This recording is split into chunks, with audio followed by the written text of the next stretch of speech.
Saudi আরব সহ মধ্যপ্রাচ্যের সঙ্গে মিল রেখে নোয়াখালীর ৫ গ্রামের মুসল্লিরা ঈদুল আজহা উদযাপন করেছেন। বুধবার সকাল ৮টা থেকে ৯টার মধ্যে এসব গ্রামের বিভিন্ন মসজিদে ঈদুল আজহার জামাত অনুষ্ঠিত হয়।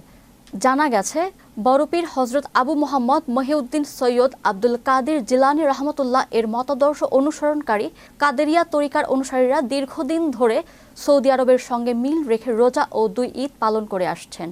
প্রায় ১০০ বর্ষ ধরে চলে আসা এই প্রথা অনুযায়ী তারা একদিন আগে রোজা রাখেন এবং ঈদুল ফিতর ও ঈদুল আজহাও একদিন আগে উদযাপন করেন।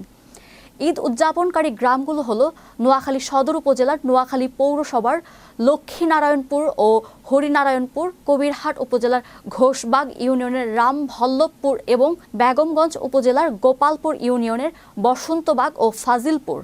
যেসব মসজিদে ঈদের জামাত অনুষ্ঠিত হয়েছে সেগুলোর মধ্যে রয়েছে বসন্তবাগ সিনিয়র মাদ্রাসা জামে মসজিদ, বসন্তবাগ পোদ্দারবাড়ি জামে মসজিদ, নগরবাড়ির দরজা জামে মসজিদ, ভুইয়াবাড়ির দরজা জামে মসজিদ, উত্তর বসন্তবাগ মুন্সিবাড়ি জামে মসজিদ, ফাজিলপুর দায়রাবাড়ি জামে মসজিদ, জিরোতলী ইউনিয়নের ফাজিলপুর জামে মসজিদ, রামভল্লভপুর দায়রা শরীফ, হরিনারায়ণপুর রহিমিয়া দরবার শরীফ এবং খানদানে কাদেরি তরিকায় আবুল উলাইহি গোলামে জাহাঙ্গীরি দায়রা শরীফ।